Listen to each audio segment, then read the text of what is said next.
పురుషోత్తం అనే పేరు విన్నాను అని మాలిక వైపు చూస్తుంది నందిని. ఆమె నోటి నుండి ఆ మాట రాగానే మాలిక నోటిలోని అన్నం ముద్ద ఒక్క క్షణం గొంతులోనే ఆగిపోయింది.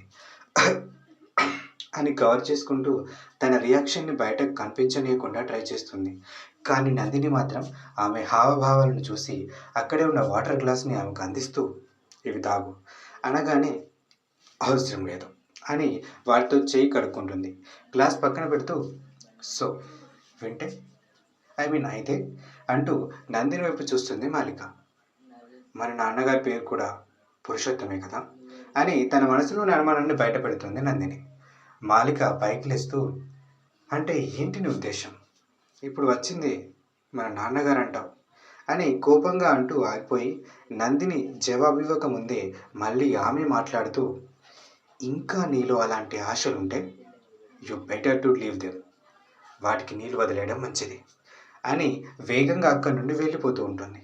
మాలికను అంత ఆవేశంగా మాట్లాడడం చూసిన నందిని తిరిగి ఒక మాట కూడా మాట్లాడలేకపోయింది. ఇంకా చెప్పాలంటే మాలికలోని ఈ రూపం చూసిన నందిని కొన్ని క్షణాలు భయపడింది. అందుకే తదేకంగా ఆమె వైపే చూస్తూ ఉండిపోయింది. కానీ మాలిక వెళ్ళిపోతుంటే ఆతృత ఆపుకోలేక కానీ ఎందుకు? మన నాన్న అంత చెడ్డవాడా? మన మీద కొంచెం కూడా ప్రేమ లేదా అని చెయ్యి కడుక్కోకుండానే పైకి లేస్తుంది. వెళ్ళిపోతున్న మాలిక వెనక్కి తిరుగుతూ వాల్మీకి కూడా మొదట ఒక దొంగనే, కానీ కాలగమనంలో ఒక మహర్షిలా రూపాంతరం చెంది మహా ఇతిహాసమైన రామాయణం రాశాడు అని చెప్పి మళ్ళీ కనీసం నందిని మాటలు పట్టించుకోకుండా అక్కడి నుండి వేగంగా వెళ్ళిపోతుంది. నిజానికి మాలిక అక్కడి నుండి అంత కంగారుగా వెళ్ళిపోవడానికి కారణం నందిని కురిపించబోయే ప్రశ్నల వర్షం నుండి తడవకుండా తప్పించుకోవాలనే ఉద్దేశంతో. మాలిక వెళ్ళిపోగానే సైలెంట్గా కూర్చొని ఆమన్న మాటల గురించి ఆలోచించడం మొదలు పెడుతుంది నందిని. కొంత సమయం గడిచాక అంటే నాన్నగారు కూడా మారిపోయి మాకోసం వస్తాడా? వస్తే ఎంత బాగుంటుంది.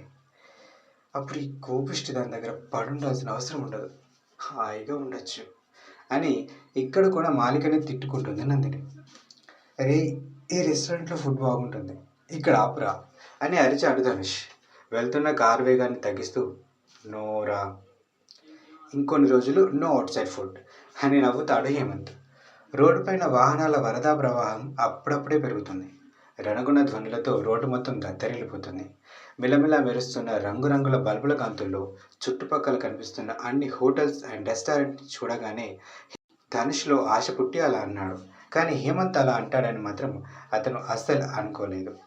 అందుకే లేని కోపాన్ని నటిస్తూ నువ్వు కూడా మా అమ్మలా మాట్లాడవురా, వీఆర్ యూత్, మనం ఏం తిన్నా అరిగిపోతుంది తప్ప ఏమీ కాదు అని కారు ఆపమన్నట్టుగా సైగ చేస్తాడు. అలా చెప్పి రాళ్ళు తింటామా?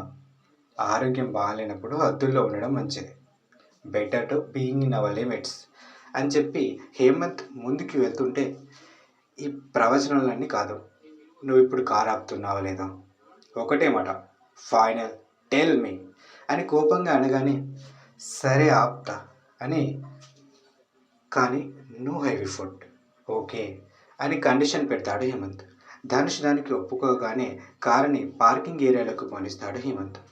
చెప్పాను కదా నో హెవీ ఫుడ్ అని టేబుల్ మీద చేయి వేసి మెనూ చూస్తున్న ధనుష్ని బెదిరించాడు హేమంత్.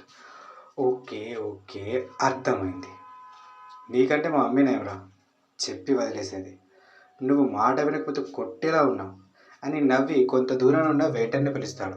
5 నిమిషాల్లోనే వాళ్ళ ఆర్డర్ టేబుల్ మీదకి వచ్చింది. తింటూ మాటల్లో మునిగిపోయారు. నాకెందుకో నువ్వు ఇంకా ఏదో బాధలో ఉన్నావు అనిపిస్తుందిరా అని ధనుష్ మెల్లగా పాయింట్కి తీసుకొస్తాడు. హేమంత్ నవ్వుతూ నా మనసు బాధగా ఉందని నీకెలా తెలుసు? నువ్వేమైనా జ్యోతిష్యమా లేకపోతే సైకాలజిస్ట్వా అంటాడు చేతిలోని గ్లాసుని కింద పెడుతూ. అలానే అనుకో, చెప్పు ఎందుకంత బాధ అని పలుకుతాడు ధనుష్. కోపంగా అతను వైపుతూ అదేదో చిన్న మ్యాటర్, దాన్ని నేను ఎప్పుడో మర్చిపోయా, నువ్వు కూడా మర్చిపో, నో మోర్ ఆర్గ్యుమెంట్స్ అని గట్టిగా అనగానే సైలెంట్ అయిపోతాడు ధనుష్. తిని బయటకు వచ్చారు. కొంత దూరం వచ్చిన వాళ్ళకి ఒక చోట చాలామంది నిలబడి కనిపిస్తారు. అది చూసి రే అక్కడేదో జరుగుతుందిరా, చూద్దాం ఒకసారి కారు ఆపు అంటాడు కారు అద్దం నుండి బయటకు చూస్తూ ధనుష్. హేమంత్కి కూడా ఇంట్రెస్టింగ్గా అనిపించడంతో కారుని ఆపిస్తాడు. అక్కడున్న వ్యక్తులను పక్కకు జరుపుతూ ముందుకు వచ్చి అక్కడ జరుగుతున్న సన్నివేశాన్ని చూస్తారు. ఇప్పుడు అక్కడ చాలామంది వ్యక్తులు తమ చేతుల్లో ఒక్కొక్క పెయింటింగ్ బాక్స్ పట్టుకొని నిలబడ్డారు. అండ్ ప్రతి ఒక్కరికి ఎదురుగా ఒక పెయింటింగ్ స్టాండ్ నిలబెట్టి ఉంది.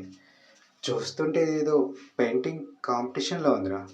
బట్ ఇప్పుడు అని ధనుష్ అంటూ హేమంత్ వైపు చూస్తాడు.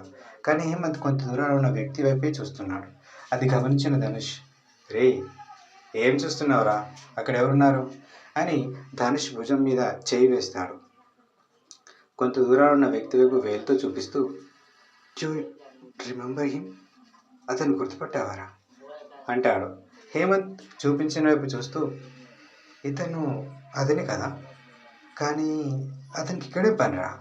అని అనుమానంగా అడుగుతాడు ధనుష్.